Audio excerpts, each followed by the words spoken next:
Bet on Bears fans, another edition of the Chicago Bears podcast coming your way. Pat the Designer, Shea Norling in the building. A lot to get into on today's show. Very exciting news. Nick Chubb's not coming. That's got you hot and bothered today? I don't know if hot and bothered. I will say, I think it's a bigger conversation about the Bears running back room that's worth having, especially with the praise we saw from Ben Johnson on Kyle Monangai. So talk about that. And then where we're feeling confident about this team most and least. Talk about all that more on today's episode of the Chicago Bears podcast. Hit that like button, subscribe to the page, leave a 5-star review. Y'all know what to do with the jacket and piece of paper. I feel so much more official sitting here. Thank you, Eric. Listen, you are putting me to shame, by the way. Not at all. You look great today. You got the nice. I have a baseball hat and a collared shirt that I had to throw on because, frankly, I'm wearing a green shirt today, and I would have been a floating head. Oh, is that what? Yeah. Did you not think about green screen? Thank God I walked in and was given this shirt today. Otherwise, I would be a floating skull on the podcast. Hold on. And then you walk in, you're dressed for First Take. All weekend, I spend watching Marquee Network, and I see these promos, and it's like 3 guys on a split screen on webcams. One of them's laying in his bed, and they're doing an actual show on Marquee Network. You come in to do the Chicago Bears podcast, you're just for First Take. I'm trying to make the Bears What is podcast this, wool? get on First Take, man. This is not wool. I'd be baking today. What is that, velvet? I mean, my goodness. I'm not going to lie to you. I kind of want to see what the floating head looks like now. No, it's not happening. It's not happening. You're not going to see that? Nope. Yeah, we'll see where the show goes. We'll see. I'm not popping the top. Tarp stays on today. Tarps off, man. I'm here for tarps off. Today's episode is brought to you by the Advantage Dealer Group. Find your next Chevy, Toyota, or Acura drive off in under 60 minutes, or they'll make your first car payment. Also brought to you by the Hard Rock Casino in Northern Indiana, located 30 minutes from Soldier Field, I-80-94, exit 6. All right, Shay. Seems like the deal is pretty much done at this point. That Nick Chubb is going to head to the Houston Texans. There was a lot of talk from Cleveland radio, honestly, that Nick Chubb was supposed to be coming to an NFC North team and that they were hot and heavy over Nick Chubb. And there was only one that made sense. It was the Chicago Bears.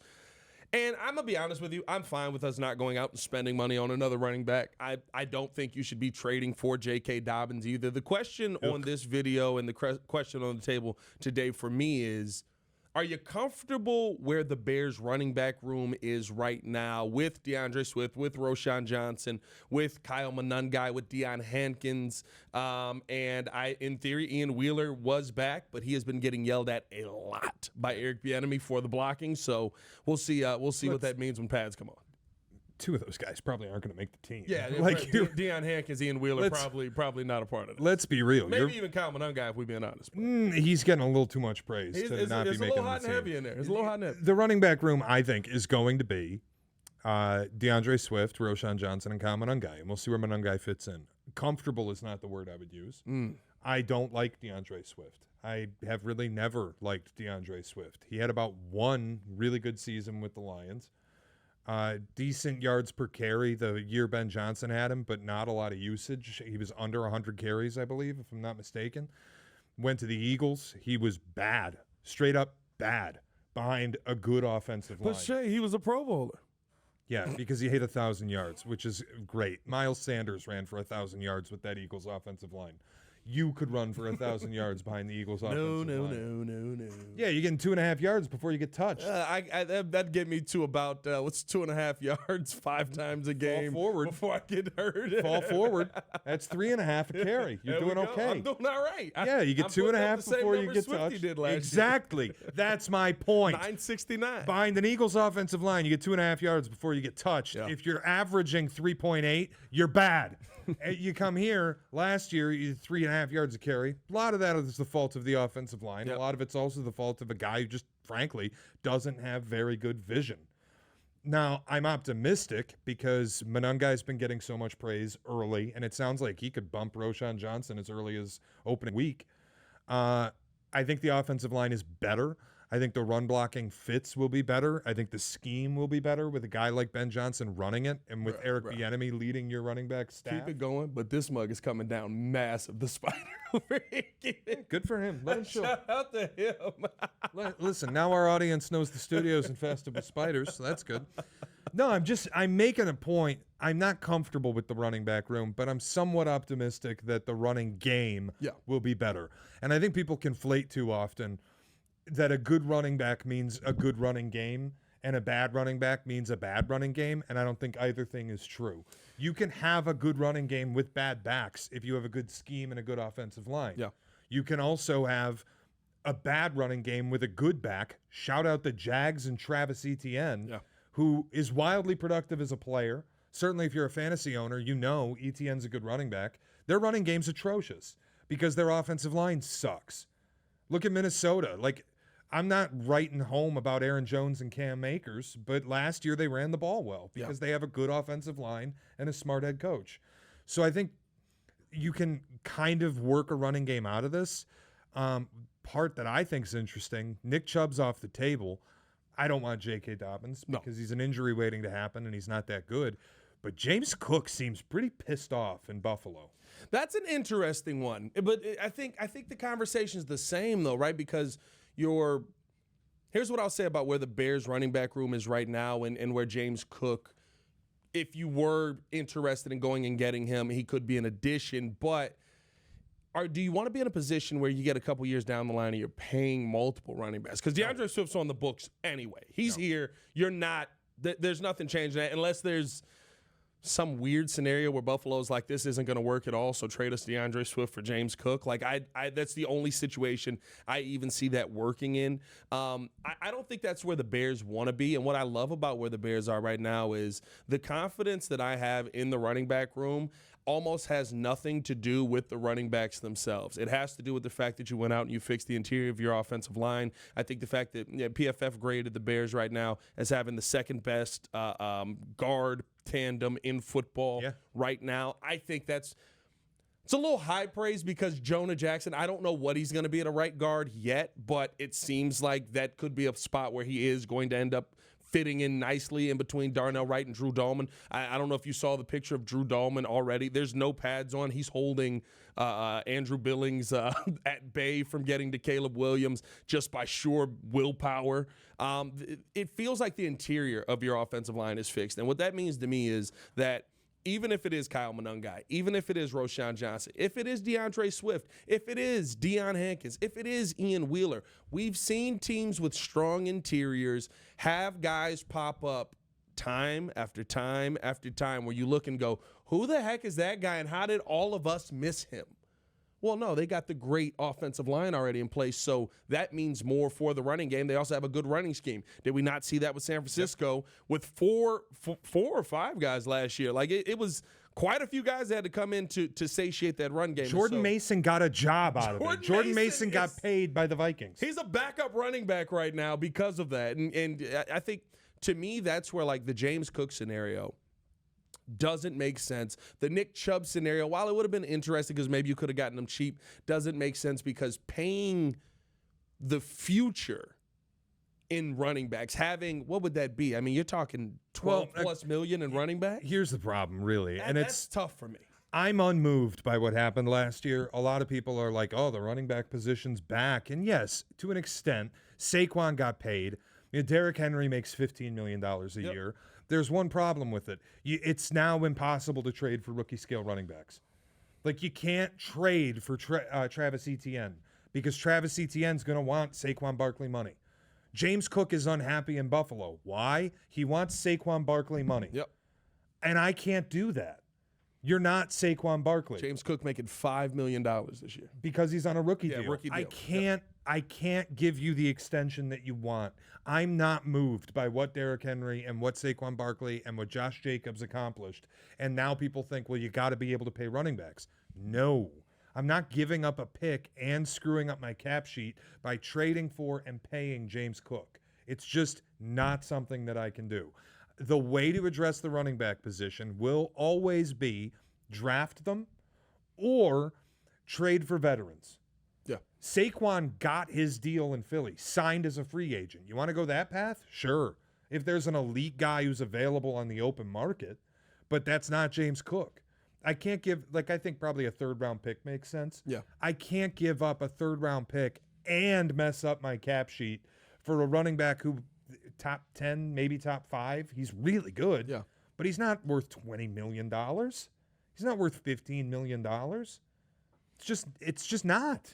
Let me throw this scenario at you, because I think the scenario where Saquon and Derrick Henry make the most sense is exactly where they're at, for the reason that me and you both agree with. The offensive lines are set and they can go absolutely ballistic. Well, yeah, it's like people got on. It was Dan Orlovsky had like a rant about. I think it was Jerry Jones said Derrick Henry didn't make sense for us. Or somebody with the Cowboys said that. And Orlovsky goes, if Derrick Henry doesn't make sense for your offense, then change your offense. Well, no, you don't have the personnel up front that Baltimore has. Yeah. Same thing with Saquon. Saquon, people thought he might be dead because he averaged 3.7, I want to say, yards a carry something like his that. final year in New York. Well, when Evan Neal is your left tackle versus when Jordan Mailata is your left tackle and you can actually run off the edge, you're going to do better. Yeah. The tip of the spear is what builds the running game, and that's the offensive line. So just roundabout way of saying, not comfortable with what the Bears have in the running back room, but I am reasonably comfortable with what they have up front with the tip of the spear, and I think you can build a quality running game with what you have. So with that being said, would it be, if the offensive line is set, does it make more sense to go after James Cook in that scenario, because James Cook is going to be similar to what he was in Buffalo? No, because then I have to pay James Cook, and then I have to make a decision on another player that I might not want to make because now James Cook's on my books for 4 years, whatever it is. No. It's like the Lions could get David Montgomery and turn him into something that he was never in Chicago. Why? The tip of the spear. Yeah. Watch what happens to David Montgomery now that the Lions lost their best guard and their best center in a single offseason. Oh, by the way, it's a new offense. Yeah. It's going to be a different world. I think that the Bears have more flexibility, and I think there are more conversations you're willing to have, right? Like the Nick Chubb conversation I was willing to have, the James Cook conversation I'm willing to have. I don't know if they all make a lot of sense, but it's if you feel like the line is set, I understand making that having that conversation. What is always going to be tough for me is investing heavily in the running back room when we've seen time and time again, like, yes, they invested in Saquon. The offensive line is already paid. Like, by the time Saquon's contract is done, I don't have to pay anybody. Well, and that's my point. Like, Darnell Wright's on a rookie deal right now. You're going to pay him, probably at the end of this season. Don't mess up that money by adding James Cook right now. You're also operating in a different context. When the Lions traded for David Montgomery, the market on running backs was at a point where you could get Montgomery for whatever $5 or $6 million a year. I think he ended up getting $7. Was it $7? I believe for Monty. Because the Bears out there, no $6. Because Bears out there was it the same 3 thing. for $18? Yeah, something like that. If you go and get James Cook, you're talking about $15 million a year. Yeah, 3 for 45. You're talking about Derrick Henry money. Yeah. Like, I can't do it. It's one of those things where it's like, I understand why people are looking at it, but to me, and looking at James Cook's, let me pull up James Cook's stats here, because he has played. He's great. He's really good. 4.9 yards per carry last season, 16 touchdowns last season. He gets involved in the running game. He's a perfect complement to Josh Allen. He's in the best place for him. Yeah. Just up to the Bills if they want to pay him or not. And frankly, I think they're making the right decision in not doing it. And I think that's the thing. We're going to see things come back to earth. And I'm going to be honest with you, like, I'm not concerned about Ryan Poles when it comes to anything cap-wise. Like, if they traded for James Cook, I'd be like, all right, that's interesting. What's the move that's going to change this? What's the move that the person you're not going to sign or the contract you're going to restructure to circumvent all of this? Because I feel like Ryan Poles is pretty good at doing that on a consistent basis. But it is the draft capital that you're giving up. You're talking about third-round picks. Third-round picks can be used to go draft a running back. That can be very productive. And, again, I just keep coming back to, while it is worth it to have the conversation, you're still going to be in this situation where if the offensive line is right and James Cook gets banged up, I don't feel concerned with DeAndre Swift getting in there. I don't feel concerned with Roschon. I'll be honest with you. I think Roschon Johnson, if he can stay concussion-free, has one of the better chances to be a big piece on this team, because I think that where the Bears are right now, they want to use a hard-hitting back. They want to use somebody who can get you. And Eric Bieniemy said this when he was on Bears, etc. with Jeff Joniak. They want somebody who can get you 3.5 to 4 yards inside the tackles. That's why the Roschon Johnsons, the Kyle Monangais do make sense. I don't think that means you get rid of DeAndre Swift. I think that means DeAndre Swift probably becomes exactly what he is, a pass-catching back out of the backfield that you use in screen games. Yeah, I'm much more interested in going into this season understanding you have a new scheme, you have a new offensive line, you assume the running game improves because of it. Find out what Kyle Monangai is. You have DeAndre Swift, who I don't think is great. I don't even like him. But he makes, what, $12 million? Something like he's got $12 million left. He's on got his $12 deal. million left. I think he's making $8 this year, and he finishes with $4, right? Something like that. And the third year, and the third year is not guaranteed. He's off the team at the end of this season. Yep. I'm not racing to replace him right now, and also adding money to that room. It's not something I'm going to do. Yeah, no, I agree with you. I think it's something that, listen, I'm big on don't pay the running backs more than you need to, and I think that, I'll be honest with you, the praise that Kyle Monangai has been getting is well warranted. I've been up there to watch a lot of these moments, a lot of these plays. I think it is purely the fact that he is legitimately 5'8", 5'9", that is throwing people off. He still was the best pass blocking running back in the Big Ten. He still was yards wise the best yards, or had the most rushing yards in the Big Ten. And it's on a team that you kind of go, yeah, like that makes sense because there was no one to throw the ball. So literally the Ashton Genty situation of, we know you're running it, buddy. We're going to stack 8 in the box and make sure that it's going to be very difficult for you. I think that, like, I get it. He fell to the 7th round, but I don't think that that's 7th round pick worthy in my mind. Like, I think you got to steal in the 7th round with a guy like Kyle Monangai. Well, it'll remain to be seen. I'm not going to say that yet, but I do have a weird feeling, and I said it on Cap and Hood this morning. There's just something in my gut that tells me Kyle Monangai is going to end up leading this team in carries. I don't know what it is, whether it's the camp reports, and maybe it's me guilty of drinking some Kool-Aid. A little Kool-Aid in that cup? I watched him a lot in college at Rutgers. I liked him a lot at Rutgers. Ruben Hippolyte comes out and says he was the most difficult running back that they played against in the Big Ten when he was at Maryland. So I like him. I have a weird gut feeling that he ends up leading this team. Maybe part of that is also Ben Johnson didn't seem to care about DeAndre Swift when they were together in Detroit. Yeah. Again, just didn't give him the football. Yeah. I'd rather just let this play out, see what it looks like. I think the running game can be good with what you have. You don't need to go find some game-changing running back because, again, outside of Saquon and Derrick Henry, I don't know that guy exists. Yeah. And both of those guys have the benefit of running behind elite run-blocking offensive lines. Well, I will say this. Your hope is with all the guys you brought in that's what this becomes. Darnell Wright's really good in the run. Jonah Jackson good in the run. Drew Dahlman good in the 100%. run. This is supposed to be the line that is giving you at least 1.5 to 2 yards beforehand. I'm not saying it's going to be Philly. I'm not saying it's a championship line yet, but I think that you have to be – you didn't pay this much money and what you're going to pay to not be at least an elite run-blocking line. It's the tip of the spear, man. Yeah. It's why I keep getting lower and lower on the Lions the more I evaluate their offseason is you lose Kevin Zeitler and you lose Frank Ragnow. It's the 2 of the 3 most critical pieces on that line a year ago. Your best guard, your best center, gone. You've got the late-age Taylor Decker and Penei Sewell. That's what you're hanging your hat on now. Yeah. Graham Glasgow at age 30 billion is going to play center for that team. Like, it's just, you lose the tip of the spear. I think you lose a lot of what was your identity, which was the running game. And I think let the Bears rookie get in there maybe at center? Maybe, but who knows? Who knows? He's not going to be Ragnow. But the Bears have built an offensive line where I think you can look at it and talk yourself into, you have a true tip of the spear here. Yeah. You have a group that can actually impact the running game to the extent of, like, can we get 1.5 yards before contact? That'd be nice. That's all I'm looking for. Can we get a yard? Which, listen, I'll be honest with you. If that does happen, right, it does create for DeAndre Swift. And I think you got to have him focus in a lot more. I think that he's not somebody who is very big on running between the tackles. I don't even think it fits his game to run as much between the tackles as probably Ben Johnson's going to do. But creating holes for DeAndre Swift is not going to make him a worse running back. So if everybody who's all gung-ho about him getting, was it 969 last year? I think he rushed 4 for the Bears. yeah, maybe he can be an 1,200-yard running back this season with a better blocking scheme. But I will say this, and to your point, we had I think it was a couple of weeks ago.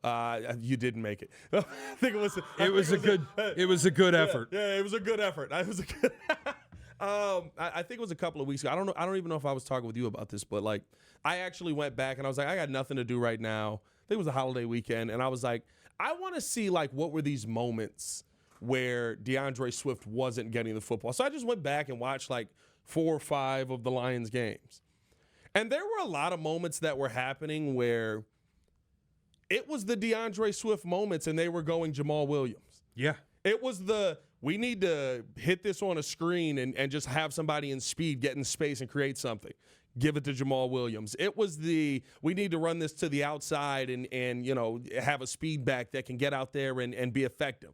It was Jamal Williams. Like, those are the moments where, for me, and that was that Ben Johnson season where I was like, okay, if he's not giving it to him in the moments where it clearly fits his game, can we not see that may be something that happens here? And I think when you mentioned Kyle Monangai, here's somebody who leads the team in carries. I think that is something that could be a possibility here. This is my Twitter, November 24th, 2022. This is an in-the-moment reaction to DeAndre Swift. Did you just find this? Because that's impressive. I knew that I tweeted about it, so I just searched for it. Yeah. Verbatim from my Twitter, November 24th, 2022. Either DeAndre Swift is horrible and has shown he's horrible in practice, or he killed a member of Dan Campbell's family. This is getting absurd. It was weird. It literally was like, oh, there's no way you go Jamal Williams again. He was getting his carries vultured by Justin Jackson. Yeah. Yeah. Like, it was, people look back on it and they're like, oh, but he ran for 4.5 yards a carry, whatever it was. He did. Whatever the number was. Best. It was a career best. You have to understand, Justin Jackson was getting touches over DeAndre Swift when Ben Johnson had DeAndre Swift in Detroit. It was a baffling extent of, we do not want to use this player. Yeah. It literally, I think I watched both Bears games. And I watched. I think they played Washington that year as well. I watched the Vikings game. Well, like I was like, okay, like there's specific games where you go, DeAndre Swift should be used in this game, and it was literally like, we do not care that DeAndre Swift exists on this team. So I don't know if that's going to be the case here. I think Swift has a chance to make a name for himself. I hope that he comes out and absolutely balls this season. Yeah, like I want to see anybody in blue and orange go out there and kill. Shut me up. Run for 1,500 yards, and I'll be the one here singing your praises every single week, saying that you're the best thing since sliced bread, and I can't believe we got you on $4 million next season. Like, those are the conversations that I'm willing to have, but I don't feel like that's where we're at with this running back room, especially when Ben Johnson is asked about specific people who he thought stood out, and the 7th-round rookie running back is somebody who he threw on there as well.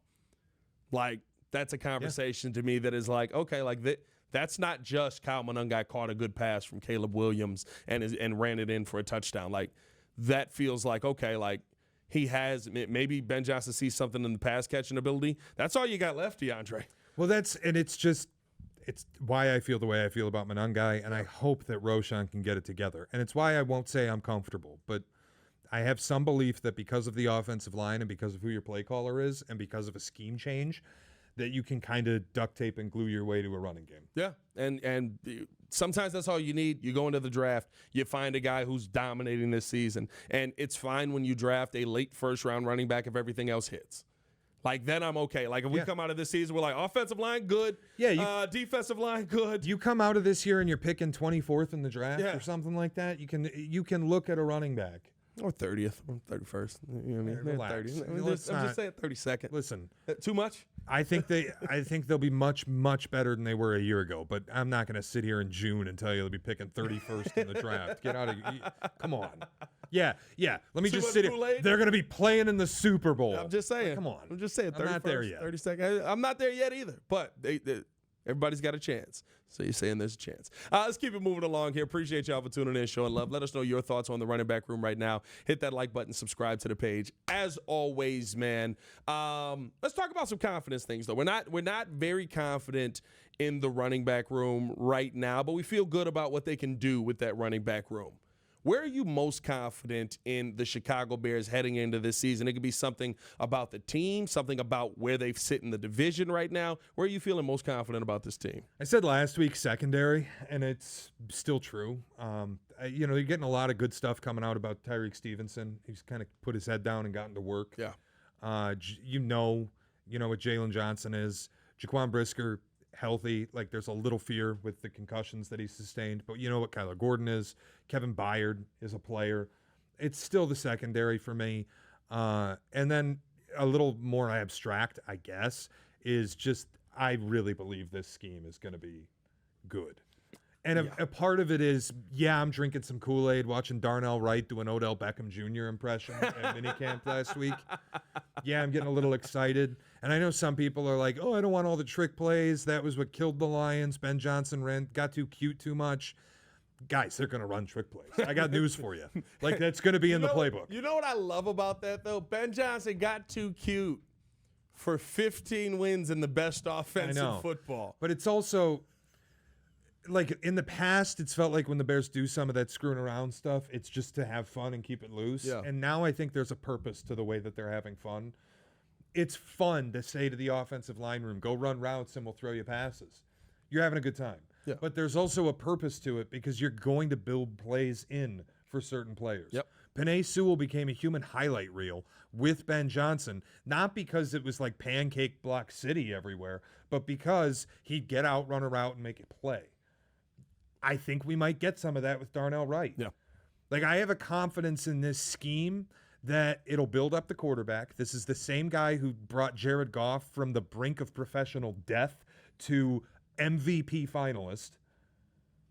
Can you do that for Caleb Williams? Not that Caleb Williams is on the brink, but let's get this thing going now. Yeah. Can you rebuild the running game a little bit? And can you use all the weapons that you have in a way that's efficient and effective? I'll be honest with you. Where I'm most confident right now, and you can say this is drinking the Kool-Aid. You can say this is Pat being he's too much of a homer. It is what it is. I'm up there and I get to see things that everybody doesn't get to see. I don't even know if this is a hot take. Sick brag. I watched Caleb Williams over the last couple of days lead this Bears out, and I know it means nothing now. No pads, no offensive line, no defensive line. They're in gym shorts. But it was where you're confident in the secondary, and I think that does matter. Secondary and receivers is really what you get to see here. I watched Caleb Williams throw footballs that if guys' arms were a couple of inches longer, they may have been interceptions. But Caleb Williams led this offense down the field multiple times, 4 touchdowns, 4 drives that were long, a 90-yard drive on the second day, 94-yard drive on the second day that ends up in the end zone with Kyle Monangai finishing the job. And it's not because the defense was bad. Like, perfect position. Tyree Stevenson right there for a pick. Through the tiniest of pinpoint holes, Caleb Williams is hitting his receivers. It is not Tyreek Stevenson's out of position. Jaquan Brisker fell down. Jalen Johnson, he wasn't there the last couple of days. But like Jalen Johnson, right, struggling in those moments. But like all of those things where you're sitting there normally where you would say, the offense is winning because the defense sucked. That wasn't it. The defense looked really good. The DB unit looked everything that you just praised them for, and Caleb Williams was taking advantage of it. And we're at OTAs. And we're at minicamp. And it's very early, and he's understanding the system, and he's got a relationship with his receivers right now that we didn't see in week 12 of the season last year. Well, I think the most important thing is he's got an offensive coordinator in Ben Johnson who he's actually going to spend time and watch film and create stuff with. Like, he's not going to be left on an island and put into an offense he doesn't fully understand and offered language that he's not capable of executing. Yeah. Have a full playbook. I also kind of think this is an offense that'll operate with a degree of risk, and that has not been the case in the past. Under Eberflus, even with Justin Fields, play it safe, yeah. It was the 200 rule. Do not put the ball in harm's way ever. Yeah. Don't even put the ball close to harm's way. I don't think you'll see that. And will there be a game where Caleb has 3 interceptions, a la Jared Goff in Houston, 100%. throwing 5 picks? Yeah, of course there will. But there will also be games where Caleb's got 4 or 5 touchdowns, because Ben Johnson will unleash the offense. You're not going to play with a governor anymore. You're not going to see, I can't I have to put this ball 5 yards out of bounds down the sideline because Keenan Allen's draped in tight coverage. Yeah. No, you're going to give your receiver a chance to make a play. Like, there will be a degree of risk that I don't think was present in the past, and that's a good thing. That's what you drafted Caleb for. And I think people forget that after looking at last season and seeing how they kind of put the governor on him. Like, to me, when I'm watching Caleb right now, the interception that he threw in practice to Tyreek Stevenson, it was a broken play. There was no wide receiver on the right side of the line. I'm pretty sure they probably went into this as well and were like, hey, we get it. Like, because the second day he was scrambling a little bit more to extend plays. They were like, we know you can run. In the game, run. It feels like it was more like throw the football and try and make something happen because we want to give the defense a look and stuff like that. Remember, it was like the line out of camp last year was improvise when you can. Yeah. The rest of the time we want, and of course, operating on schedule is important. Ben Johnson's going to do that. Yeah. If you go watch Lions tape, it wasn't a bunch of like, let's make deep ball throws and go crazy and let hit him around the slot, let him do what he does. Yeah, it was a lot of 5 to 10 yard throws. It was a lot of quick stuff. God willing, we'll get short dropbacks this year. I'm begging for it. Enough of the 7-step drops out of the shotgun. You've already got a 5-yard cushion. There should be a lot more short dropbacks. He's also going to be under center a lot more. We've seen him under center, son, here. But I think going back to the interception, like he threw that ball, and it was just a good catch by Tyreek. It still almost got to Rome Odunze over the middle. There's going to be one throw a game that you're going to look at, and some of them are going to be picked, and some of them aren't, that you're going to look at, and you're going to go, ooh, that you took a chance on that one. I don't know. Don't do that again. And then you're going to see him, like you said, get back on schedule, hit the slot, do some shorter things to kind of get the offense back going. But the confidence that we're seeing from Caleb Williams this year, the confidence that I'm seeing from this Bears offense, like I feel most confident in Caleb Williams hitting the ground running this season and maybe even being ready to go before the rest of the team is, before the offensive line has fully gelled, before everybody's locked in on every single play. That's how it looks through the OTAs, through the minicamp process, and that's where, like, right now, say I'm drinking the Kool-Aid if you want, but I haven't seen a quarterback get the information, take the information, make mistakes on the information, learn from those mistakes, take that into the next day, and then on the final day, say, bet I got it. What's the I don't know if you watch Lethal Shooter. I understand it now. And whenever he shoots the first one, he misses. And then the second one, he's like, I understand it now. Caleb Williams on that third day of minicamp was like, I understand it now. And it looked like there was nothing to do. It's got to translate in pads. Got to translate in pads. I agree 100%, but I'm a little hot and bothered right now. He's a good player. He's always been a good player. He's got little things he's got to work on. Sack avoidance has to get better. A lot of that's going to be shorter dropbacks and, the freedom to hit your back foot and take off if you have to. A center that doesn't fall over. Yeah, I mean, you have a better offensive line, better protection, a better scheme. Like, everything is right. If this doesn't work, then I got news. God hates us. No. Oh, sorry. No. That's how I feel as a Bears fan. If this doesn't work. I'm not doing any of the divine stuff. You had a prayer circle for Mason Graham. Yeah, but that's different. That's me doing a bit. Like, if Caleb doesn't work here, well, then nobody's going to work here, and God hates Chicago quarterbacks. That's the stuff I don't do. If this doesn't work, then Caleb's not a good player. That's it.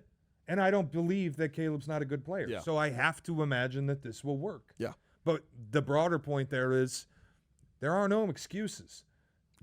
You wanted the best play caller in football. They went and got him. You wanted an offensive line that's real. They went and got one. You wanted receivers. You went and got them. Yeah. So got a lot of them. It's on Caleb now. Yeah. And I think he's up to the task. It is funny, too, like talking about a lot of this stuff where we're like, who's going to be on the bubble, who's not. Tyler Scott, is he on the bubble? And I'm just like, it's going to be DJ, it's going to be Rome, it's going to be Luther. It's probably going to be Zacchaeus. I don't care at that. After I've also got Colston Loveland. I've also got Cole Kmet. I've also got, if he gets involved in the passing game a ton this year, DeAndre Swift, who is good in that regard. Like, I don't care about these bubble guys anymore. Like, not to say you don't care. Like, I think there's a space for them, but it's like people are like losing their minds. Like, I can't believe you're not going to give this guy a shot. I can't believe Tyler Scott's not going to get a shot. It's like, I love Tyler Scott. The last thing I remember him is dropping that football in Detroit that should have been a walk-in touchdown from Justin Fields. You got your shot. It didn't work. I'm sorry. Welcome to the big boy leagues. Sometimes you don't get another shot. You got to be ready for the moment that comes to you. Speaking of which, let's talk about where we are least confident to finish the show out. I'll give you a guess. Is it the running back room? Outside of the running back room. It's not the running back Outside of the room. running back room. Come on. You've done enough shows with me to know where I know I'm exactly going. where it is. It's that edge pressure, ain't it? It's the defensive line in general. Yeah. Just, it's always going to be that for me. And I don't mean to beat a dead horse, but It's dead. yeah, it is. I mean, at this point, I've taken the flesh off of it and I'm just hitting the bones. But I can't. I'll say it till I'm red in the face. You didn't have a single guy who was top 40 in pressures last year. Yeah. Can't happen. And the guys that you added, Grady Jarrett was outside the top 60. Dio was outside the top 60. Yep. Jervon Dexter had a nice step-up year. He was outside the top 60. So it's a prove-it thing for me. Yeah. I'm not going to buy in until I see all these guys suddenly being pressure players. Yeah. And they haven't been throughout their careers. Grady Jarrett at one point was, but not anymore. Year. Not last year. Yeah. Not last year. And I'm sorry, at the age that you're at, I have a hard time believing you just turn the clock back. Maybe I'm wrong and he does. I will wait until he shows me that to say it.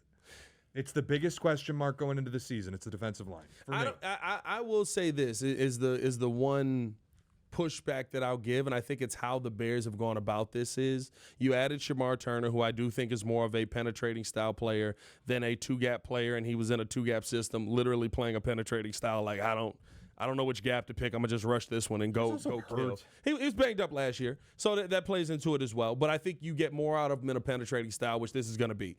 Go forward. I don't need 100% of the time 100% Grady Jarrett. If you can 40% of the time give me 100% Grady Jarrett, which I do think he still has in him, I feel a lot more confident. Feel the same way about Javon. Feel the same way about Billings, who was dominant in pass rush win rate when healthy last year. Feel the same way about Turner. I think the Bears are taking we're going to overwhelm you and never give you a break on the interior approach. Come in waves. Yeah. We're coming in waves, and you're never going to get a chance to relax. You're never going to get a moment where you're the more rested person on the field, which I just don't think happened last season at all. It was literally like, all right, DeMarcus Walker, move inside because Billings needs a blow real quick. Yeah. Like, you didn't have those waves of guys. Zach Pickens basically doesn't exist. I literally was going through my notes like, did I see this guy at any point during minicamp? Well, he's probably done. Let's just be honest. That's a swing and a miss. It's so crazy. The fall off is insane. He literally came into the league on a heater and was a world beater early on. I was like, you might have missed on Javon Dexter. What about Dominique Robinson? Same deal. Oh, and then Ben Johnson said Dom Robb was one of our big surprise guys. Dom Robb's not going to be on this team. Come on. Dom Robb had the game, though. I don't know if he came in, like, on fire. No. He had that one game where he picked something up on Trent Williams, and it worked for him. And you know what? Trent Williams still was really elite after that game. Like, you know what I mean? Like, people were like, it's the downfall. Everyone knows the tell now. Everybody... Look, I get what you're saying, and I think you're right. Like, they've made their approach clear. It's going to be pressure by Interior committee. pressure by committee, yeah. I'm not going to hang my hat on saying I'm super confident that's going to work. Yeah. I hope it does. I have a hard time believing they'll be worse generating pressure from the defensive line last year than they were last year. And people give the pressure numbers. A lot of that's nickel, and a lot of that's Kyler Gordon, and a lot of that's Jaquan Brisker. And they will do more of that, because you have Dennis Allen, who loves to play in nickel and might look at three gap defenders a ton and just try to generate pressure with the secondary. Fine. I don't love it. That's kind of the same thing Brian Flores does with Minnesota. Yeah. And anytime you go up against a quarterback who can ID a blitz, you're dead. But we'll see. Yeah. I hope that they can get consistent pressure from the interior. I got to see it to believe it. Difference with Flores is Flores has no other option but blitz. Like, Flores is engaged eight all day. That's his MO. That's what he does. He zero blitz more than anybody in the NFL by like a mile. Like, what he does. It is his thing. It's why Goff carved him. It's why Stafford carved him. It's why Caleb even one day carved him. Garrett carved him up. Like, if you have a quarterback that's good against the blitz, you'll beat Brian Flores. Yeah. We'll see.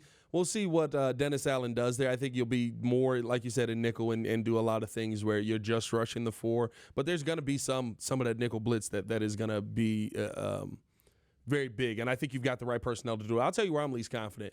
And what concerns me is we're living in the perfect world right now where everything is kumbaya and everybody's here and they're all showing up and they're making plays.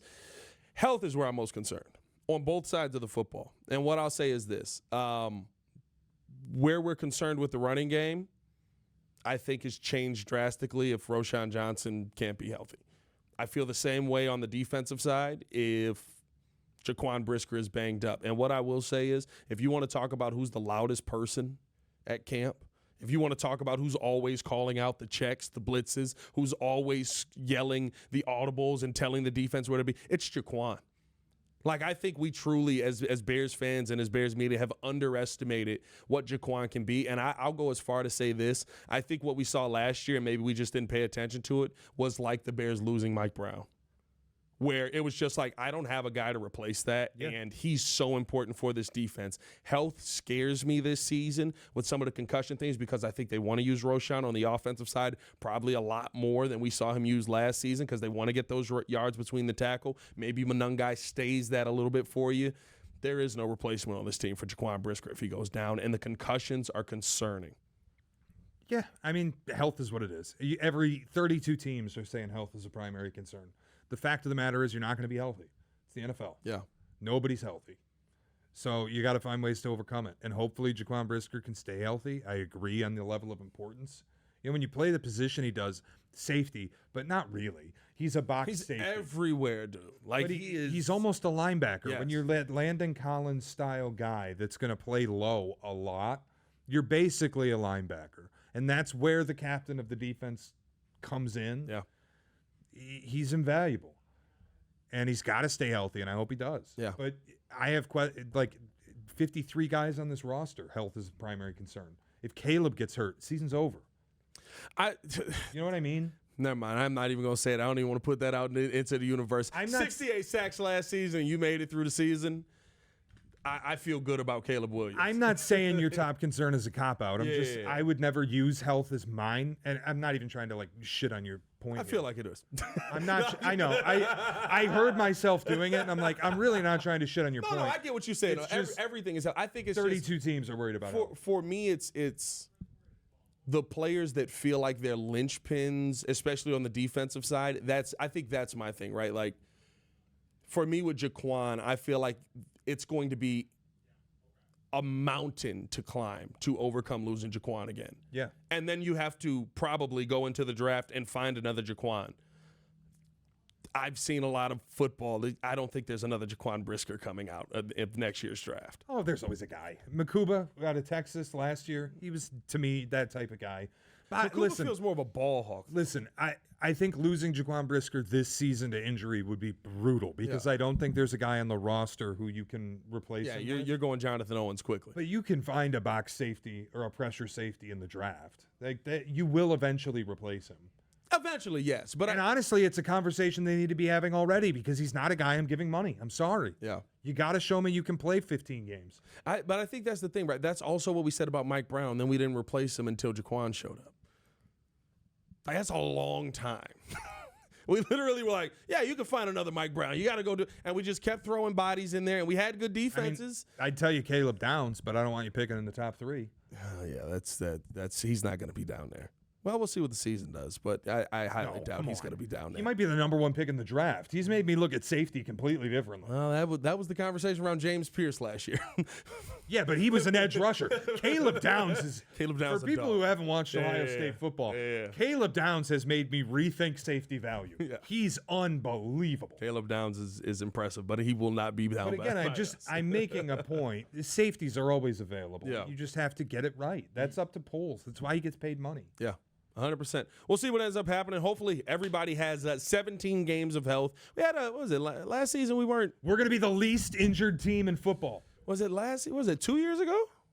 2 years ago, I think we were the least injured team in football. We knew that wasn't going to happen again. And then we lost Billings, I think. But we'll see what ends up happening this season. Put it out there, least injured team in football. Everybody's going to be great. 17 games, Super Bowl run. We'll be picking 32nd in the draft. Let me know how you guys feel in the comments below. As always, y'all stay safe out there. Is that too far? We'll see. Was that too far? We'll see. Can we get the tarp off? Sometime, no. Can we see the floating head? Absolutely not. Dang it. All right. Y'all stay safe out there, Chicago. Bread down. I love.